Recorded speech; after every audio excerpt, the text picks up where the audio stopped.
প্রতিটা মানুষের ভিতরে প্রতিটা মানুষের অন্তরের ভিতরে সাইকোলজিতে ঢুকাই দেওয়ার দরকার আছে।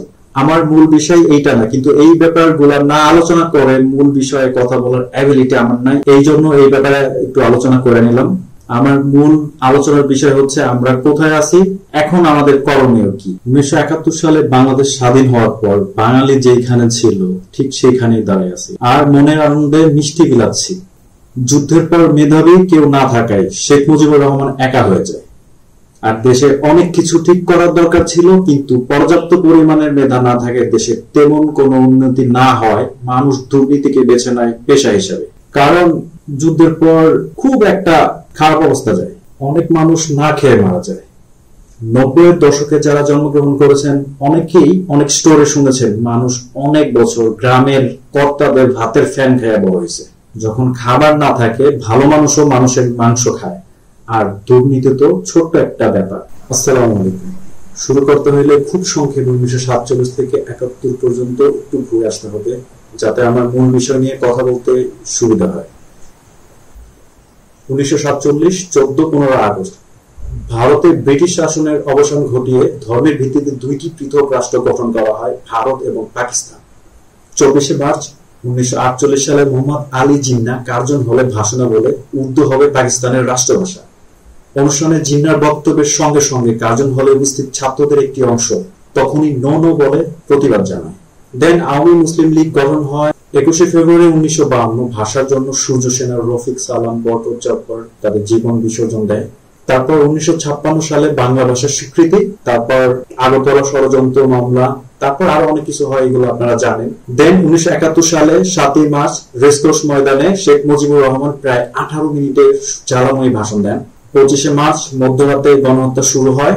3 ডিসেম্বর 1971 সালে বাংলাদেশকে মেধাশূন্য করার জন্য পরিকল্পনা অনুযায়ী বাংলার শ্রেষ্ঠ সন্তান বুদ্ধিজীবী, শিক্ষক, সাংবাদিক, চিকিৎসক, সাহিত্যিকদের ধরে নিয়ে যায় এবং নির্মমভাবে তাদেরকে হত্যা করে। 16 ডিসেম্বর পাকিস্তানের হানাদার বাহিনী আত্মসমর্পণের মাধ্যমে আমাদের দেশ স্বাধীন হয়। এই দীর্ঘ 9 মাসে 2 লক্ষ মা বোন ধর্ষণ সহ 30 লক্ষাধিক শহীদ তাদের জীবনের বিনিময়ে আমাদেরকে একটি দেশ উপহার দেয় বাংলাদেশ। আমাদের সমাজ, শিক্ষা ব্যবস্থা আমাদেরকে পরিচয় করিয়ে দেয় এটা একটা যুদ্ধ ছিল, আর আমরা বিশ্বাস করি আমাদের বাংলায় একটা যুদ্ধ হয়েছিল। আর এই মুক্তিযুদ্ধের চেতনা আমাদেরকে বুকে ধারণ করতে হবে।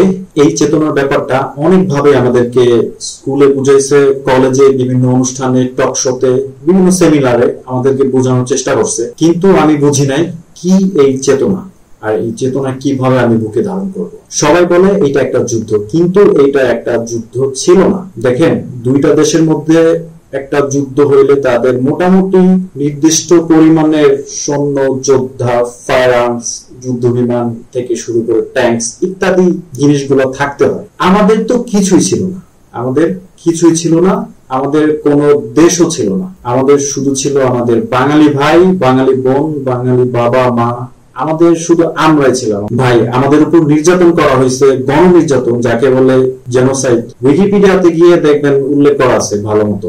2 লক্ষ মা বোনকে নির্যাতন করেছে। আমরা প্রায় সবাই বইতে বা কারো মুখে শুনেছি এবং কান্নাও করেছি কিছু সময়ের জন্য, এবং এই স্টোরি বিভিন্ন জায়গায় ছড়ায় ছিটায় আছে ছোট ছোট। 30 লক্ষ মানুষ পৃথিবীতে 800-900 বিসির আগে হয়েছে। 19শ শতাব্দী থেকে 2800 বছরেও এত পরিমাণ মানুষ একসাথে হত্যা হয় নাই যা আমাদের সাথে হয়েছে। আর এই নির্যাতনের কত ব্যথা, কত করুণ কাহিনী আমাদের বাংলার মাটিতে মিশে আছে, যার কিছু আমরা জানি, কিছু জানতে আগ্রহ করছে, আবার কিছু আগ্রহ জাগে নাই। এরকম অনেক কাহিনী আছে আমরা জানি না আসলে। গ্রেভ অফ ফায়ারফ্লাইজ দেখে আমাদের হৃদয়ে রক্তক্ষরণ হয় আর চোখে জল আসে। আর 1971 সালে এরকম হাজার হাজার সিতা আর সেস্কোর করুণ কাহিনী জমা হয়ে আছে আমাদের এই বাংলার মাটিতে। ইসরায়েল যেমন করুণ অবস্থা করছে প্যালেস্টাইনের, আমাদেরকেও তেমনি করছে পাকিস্তান। শুধু এই 9 মাসেই না, আগেও বাংলার উপর অনেক অত্যাচার করছে। আমাদের গ্রোথ ইসরায়েলের মতো হওয়ার কথা ছিল। ইসরায়েলকে যেমন হিটলার, আরো বিভিন্ন জাতি গোষ্ঠী যারা আছে প্রচুর পরিমাণে নির্যাতন করছে। আর এই সাফারিং করতে করতে সাফার হইতে হইতে, ঠিক আছে, ওদের শিক্ষা হয়েছে। এই সাফার মানুষকে শক্ত বানায়, ধারালো বানায়, মানুষের গ্রোথ বাড়ায়, ঠিক আছে, আরো বিভিন্ন কিছু। সাফার হচ্ছে খুবই গুরুত্বপূর্ণ একটা জিনিস। আল্লাহ তাআলা সাফার আমাদেরকে দিছে। সাফার ছাড়া আমাদের জীবনের পূর্ণতা পায় না। আর পাকিস্তানও আমাদেরকে প্রচুর সাফার করেছে, অনেক সাফার করেছে। দেন হইছে আমরা হইছে কি বাঙালি। এই সাফার করতে করতে বাঙালি দেন রূপ ধারণ করছে, তুফানের মতো, ঘূর্ণিঝড়ের মতো, ভূমিকম্পের মতো, ধ্বংসের মতো, মহাপ্রলয়ের মতো, আর স্বৈরাচার হানাদার বাহিনীকে ধ্বংস করে দিচ্ছে।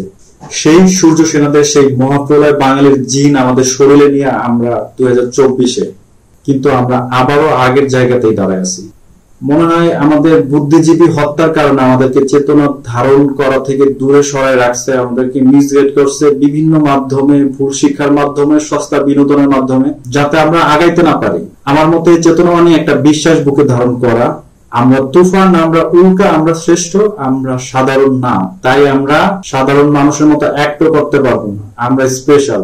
আর আমাদের এই চেতনা ধারণ করতে হলে বেশি বেশি শিখতে হবে, বেশি জানতে হবে, আর আমাদের শহীদদের দেওয়া মাটি, আমাদের দেশ অনেক উপরে নিয়ে যাইতে হইব। আমাদের শহীদদেরকে শুধু ফুল দেওয়া না, আমাদেরকে পার্টিসিপেট করতে হবে মেধা দিয়া, ঘাম দিয়া, অন্যায়ের প্রতিবাদ করা। আমাদের যুদ্ধ শেষ হয়নি, আমাদের যুদ্ধ আমাদের বাঙালি ভাইদের সাথে না, আমাদের যুদ্ধ আমাদের নিজেদের দুর্বলতার সাথে। আমাদের 10টা পাকিস্তানকে ছাই করে দেওয়ার শক্তি অর্জন করতে হবে। এইরকম চিন্তা ভাবনা ছোটবেলা থেকে প্রতিটা শিশুর ভিতরে, প্রতিটা মানুষের ভিতরে, অন্তরে, প্রতিটা মানুষের অন্তরের ভিতরে সাইকোলজিতে ঢুকাই দেওয়ার দরকার আছে। আমার মূল বিষয় এইটা না, কিন্তু এই ব্যাপারগুলো না আলোচনা করে মূল বিষয়ে কথা বলার অ্যাবিলিটি আমার নাই, এই জন্য এই ব্যাপারে একটু আলোচনা করে নিলাম। আমার মূল আলোচনার বিষয় হচ্ছে আমরা কোথায় আছি, এখন আমাদের করণীয় কি। 1971 সালে বাংলাদেশ স্বাধীন হওয়ার পর বাঙালি যেখানে ছিল ঠিক সেখানেই দাঁড়িয়ে আছে, আর মনের আনন্দে মিষ্টি বিলাচ্ছি। যুদ্ধের পর মেধাবী কেউ না থাকায় শেখ মুজিবুর রহমান একা হয়ে যায়, আর দেশে অনেক কিছু ঠিক করার দরকার ছিল, কিন্তু পর্যাপ্ত পরিমাণের মেধা না থাকায় দেশে তেমন কোনো উন্নতি না হয় মানুষ দুর্নীতিকে বেছে নেয় পেশা হিসাবে।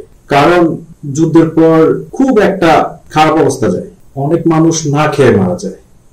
90-এর দশকে যারা জন্মগ্রহণ করেছেন অনেকেই অনেক স্টোরি শুনেছেন, মানুষ অনেক বছর গ্রামের কর্তাদের ভাতের ফ্যান খেয়ে বড় হয়েছে।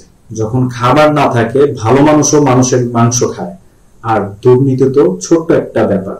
এই সমস্ত কারণে আমাদের দেশ সমাজ গঠন হইতে থাকে দুর্নীতির ভিত্তিতে।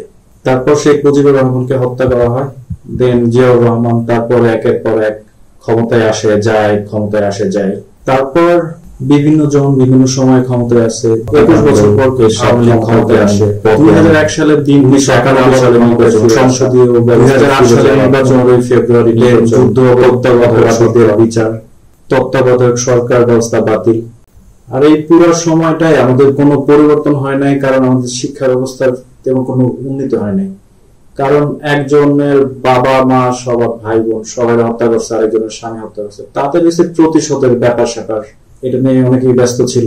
আর তারা চেষ্টা করছে তাদের মতো করে, কারণ কেউ চায় না যারা প্রধান থাকে, সরকার প্রধান কখনোই চায় না দেশের অমঙ্গল হোক, এইটা নর্মাল বিষয়। এখানে যেই ক্ষমতায় আসতো, আমার মতে এখানে এক্স দল আরো 10টা দলও যদি ক্ষমতায় আসতো, আর ওখান থেকে আসার পর আজকে এখানে আসলে এই অবস্থায় হইতো। কেউ একজনের মুখে শুনছিলাম যে আপনার মূল্যবান সম্পদ যদি আপনি বাইরে রেখে দেন তাহলে ভালো মানুষও চোর হয়ে যেতে পারে। তেমনি আমাদের সঠিক শিক্ষা না থাকায়, না পাওয়ায় মানুষগুলো বেশি দুর্নীতি করতে পারছে। আরো 5 থেকে 10 বছর আগে 80% মানুষ বোঝে নাই কাকে ভোট দিবে আর কেন ভোট দিবে, আর সেইখান থেকে আমরা এখানে। এখন মানুষ বাঁচতে শিখেছে, মানুষ মুক্তি চায়, আল্লাহর পৃথিবীতে মন খুলে নিঃশ্বাস নিতে চায়। বিশেষ করে আমাদের বর্তমান ছাত্র সমাজের মধ্যে বিশাল এক সচেতনের বৃদ্ধি হয়েছে। মুক্ত ইন্টারনেট অথবা পরিবার থেকে হোক অথবা বাংলাদেশের পরিস্থিতি থেকে হোক, তারা এখন মাথা উঁচু করে দাঁড়াইছে, তারা এখন মাথা উঁচু করে বাঁচতে চায়। এখন কথা হলো রিপ্লেসমেন্ট কি, কে এই দায়িত্ব নিবে আমি খুঁজে পাই না অথবা বুঝি না। তবে সাধারণ জনগণ হিসেবে আমি চাই না আমার দেশে আবারও যেন দুর্নীতি গায়ে মাখায়া যাত্রা শুরু করে, তাহলে আমাদের আবু সাইদ মুগ্ধর জীবন বৃথা যাবে। আমরা আগের জায়গাতেই ফিরে যাব, সার্কেলের মতো আবারও রক্ত ঝরবে। আমার মতে একটা স্টেপ নেওয়া দরকার এই ছাত্র সমাজের। দেশ সংস্কারের জন্য একটা টিম গঠন করতে হবে, আমাদের দেশের শিক্ষক শ্রেণী থেকে কবি, সাহিত্যিক, ফিলোসফার ও মেধাবী সৎ মানুষ নিয়ে, যারা বাঙালির হয়ে কাজ করবে, যারা সাধারণ মানুষের কথা বুঝতে পারবে।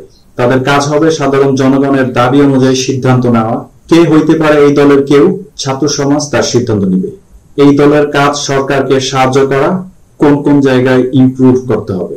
এখন আমি আমার কিছু মতামত নিয়ে আপনাদের মাঝে আলোচনা করব।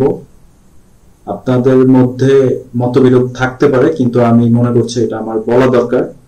আমি সাধারণ একজন মানুষ, কোন রাজনৈতিক দলের সাথে আমার কোনো সম্পৃক্ততা নাই। আমি আমার ছোট্ট জীবন নিয়ে আছি। আমি আমার ফ্যামিলি নিয়ে আল্লাহ তাআলার শ্রেষ্ঠ উপহার আমার জীবন উপভোগ করতে চাই।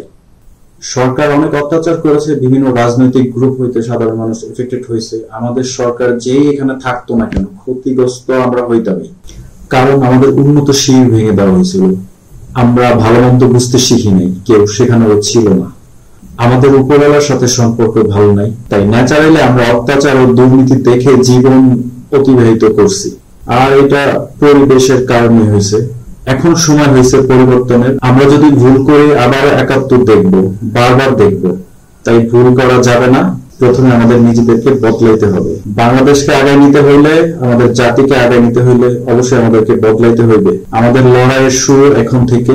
দেশের সব পরিবর্তন না হওয়া পর্যন্ত লড়াই শেষ হবে না। অন্যায়ের বিরুদ্ধে রুখে দাঁড়ানোর জন্য নিজেদেরকে তৈরি করতে হবে, পরিবেশ তৈরি করতে হবে, নিয়ম কানুন শিখতে হবে, আরো অনেক কিছু। আর বদলানো এত সহজ না। বদলাইতে হইলে অবশ্যই আল্লাহ তাআলার সাহায্য প্রার্থনা চাইতে হবে। আল্লাহর সাথে ভালো সম্পর্ক ডেভেলপ করতে হবে। কিভাবে আমরা আল্লাহর সাথে রিলেশন ডেভেলপ করতে পারি? সহজ ভাষায়, আমি যদি আপনার সাথে একটি ভালো রিলেশন ডেভেলপ করতে চাই, আমার অবশ্যই আপনার কোন চিন্তা ভাবনা বা গুণের সাথে মিল থাকতে হবে।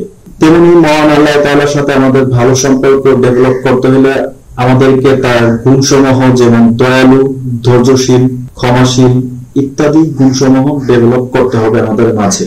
আর আমরা যদি ডেভেলপ করি, আল্লাহর কাছে চাই, তাহলে আমরা এই বাংলাকে অনেক দূরে নিয়ে যাব ইনশাআল্লাহ। আমরা এই আলোচিত বিষয়গুলো যদি মনে করেন গুরুত্বপূর্ণ, তাহলে অবশ্যই শেয়ার করবেন। আসসালামু আলাইকুম।